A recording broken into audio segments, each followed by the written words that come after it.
Right, okay. Right. Don't normally talk like that. I know. People need 1,000 lessons. No. Right, ready? So Anthony, you've just come back from a driving lesson. Yeah. How did it go? Oh, it's pupil's first lesson. Okay. So, yeah, went pretty well. Never driven before. And, yeah. Now, a common question that the girls get in the office is how many lessons are they going to need to pass their test? So, yeah, we get asked this a lot. The way I like to sort of explain it to people is, you know, normally a 17, 18, 19-year-old, 20-year-old, I would generally say to them, look, when you're at school, you obviously had essays or dissertations, etc. And if I asked you how long it's going to take to do that essay and you've not even looked at it, you're probably going to say to me, I don't know. So what I normally say to people is, look, let's see how the first 2 hours go. And after the 2-hour lesson, I'll be able to give you a little bit of an idea of where you're at. Then I normally say, ask me that question after you've had 5 hours and 10 hours. Yeah. And I'll be able to give you a better answer. The general guideline though is 45 hours plus 22 hours of private practice. But we do get learners that have maybe rode mopeds or have previous driving experience, and they can do it in as little as 20 hours. So the main thing as a driving instructor is to just keep the learner informed of how they're doing after each lesson. And usually sort of every 5 or 10 hours you can give them a bit more of a heads up of where they are and basically how long or far away they are from their goal. That makes sense. You've been an instructor now, oh God, about 20 years? Yeah, I'm slowly deteriorating with the job. So a really long time. Yeah. What factors can influence, you know, the lessons that a pupil has in determining when they're going to be ready for their test? So one of the main things is, you know, their commitment to the lessons. Yeah. So there's an old saying, you can drag a horse to the water, but you can't force them to drink it. It's the same with driving lessons. You know, if someone really wants it, they're going to come into the lessons alert and awake. Hopefully they've had a good night's sleep, and they're more likely to have a productive lesson. If someone's coming into the lessons half asleep, or they're dreading it, they don't want to do it, they're being forced to do it. You know, sometimes parents might say, look, you need to learn to drive, and they're not interested. Yeah. Then of course they're gonna be normally a little bit harder and longer to teach because they're there in body but not in soul. How does like the prior experience affect how many lessons a pupil might need? Well, of course, if maybe someone's come to us with 20 hours under their belt, they're going to be a lot quicker to teach because they've got that prior experience. Coming across learners that have maybe done under 17 driving lessons before, even just practicing with their parents, a bit of clutch control, steering. If a learner's got the foundations before they come to see me, then they've definitely got, or they're definitely going to have an advantage, and that will definitely help. Do you think it helps with the pupil having lessons with a family member before they get in the car, or can they pick up those bad habits? I would say, like, if you're able to practice your clutch control and your steering on some private land, for example, that could be a good way of grasping the basics before you come and have your lessons. However, I would normally say to any parent, you know, let your child have sort of 10 hours, get familiar with the MSPSL routine. They also need to have an interest in it as well. Yes, yeah. So they need to know what MSPSL means. And yes, of course, some private practice will definitely help. It can go against you when you've got your driving test coming up and you and your instructor have been working really hard to, you know, get it all sort of watertight. And, you know, sometimes the person observing you, a family member, might not be aware of you missing the mirrors, not looking over your shoulder properly, that sort of stuff. And sometimes it can obviously end in tears as well, because the parent or the friend might be kind of saying, you're stalling, don't stall, you know, move away, you know, come on, let's go. But there's no technical information in that guidance, whereas an instructor will provide that technical information that will get them through those problems, which inevitably will reduce like the panic and the anxiety and the frustration And yeah, so that's kind of the plus side to learning with an instructor.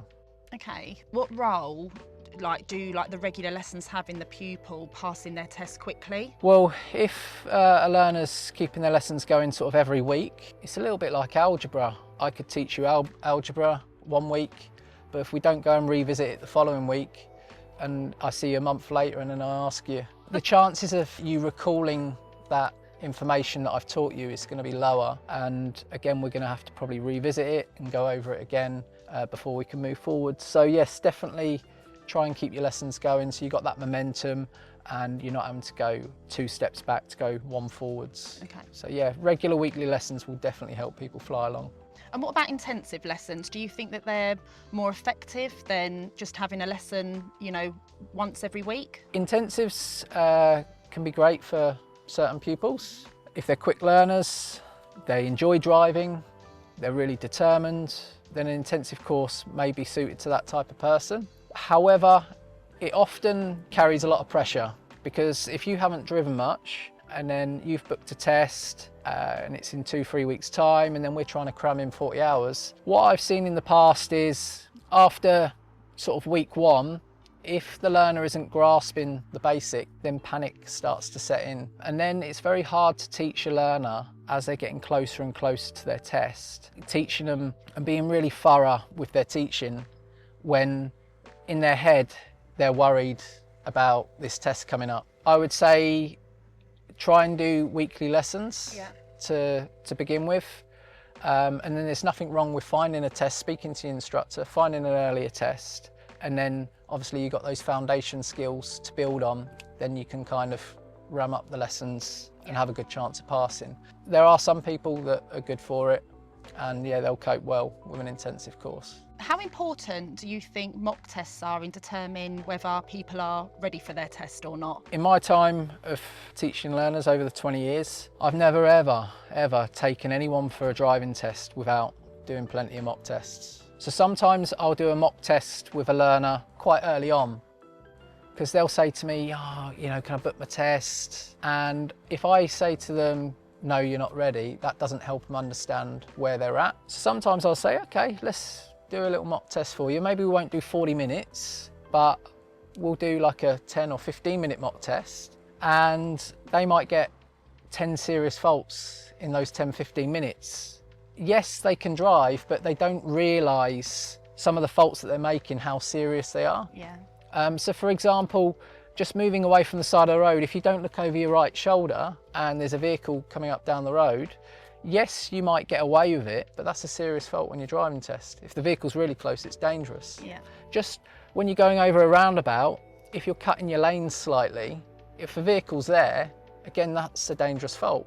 But if a vehicle's not there, that's still a serious fault. When I do these mock tests early on, what it does is it puts things into perspective for them. And at the end, I say, look, don't get yourself too down. Yes, you've got 10 serious faults, but now we've got a little bit of a benchmark.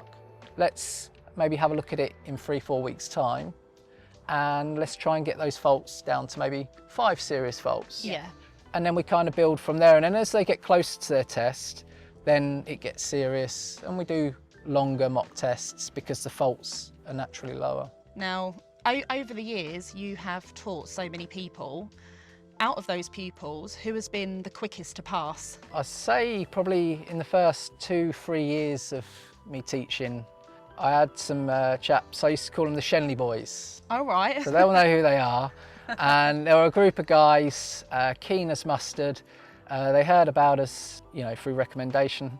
And these guys were car fanatics. And literally, I would see them on their 17th birthday at like 3-4 p.m. in the afternoon. But they'd taken their theory test at 9 a.m. and passed. So these guys, they were really good, and they were passing in sort of 15-20 hours. And obviously the problem was I got them through so quickly. They go and tell everyone, driveJohnson's is great, etc. And then obviously everyone's like, I want some of that, I want some of that. And yes, unfortunately not everyone can learn at that speed. I would recommend anyone to try and get their theory test out of the way as early as possible. Yeah. You can book that for your 17th birthday, and then obviously you can crack on, Who took the longest when learning how to drive, and why? Well, I won't say her name, but a lovely, lovely lady in Stony Stratford. I'm going to say it was her. And she, again, in my earlier days, and I reckon she took about 2 years. No, really?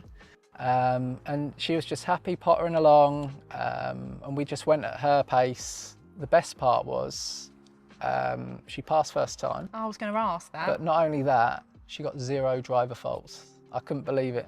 So yeah, that's probably my longest. She was well happy, and obviously I was, because it took 2 years and it would have... A lot of graft there.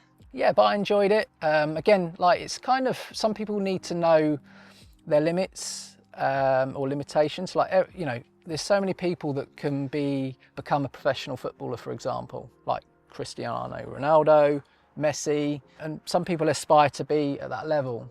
But unfortunately, how many footballers in the world are at that level? Yeah, they don't all get there. But you can still pass the driving test being at a lower level. It might just mean you take longer. But yeah, obviously, you know, having a good instructor will help you.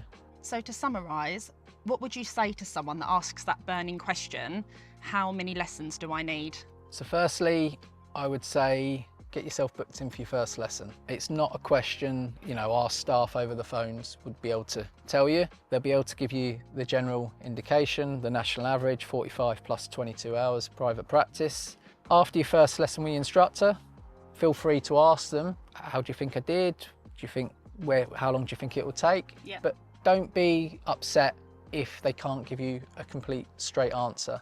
It is normal. Ask the question again, sort of 5 hours in, 10 hours in, and I'm sure your instructor will be able to give you a better idea. Of course, try and do some private practice where you can, and get the mock tests as you sort of go up in your lessons. Start doing those mock tests, especially as you get closer to your test.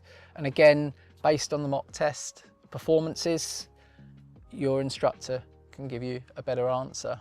Because often when you're just driving around in the lesson and covering certain subjects, faults are going to happen, but they might not be as acknowledged as they would in a mock test. So that's where the mock test kind of puts it in black and white for you and your instructor, and then they can give you a better answer. People can pass in as little as 15 or 20 hours from scratch, and obviously, as you know, they can take a lot longer. Yeah, no, that's great. Thank you.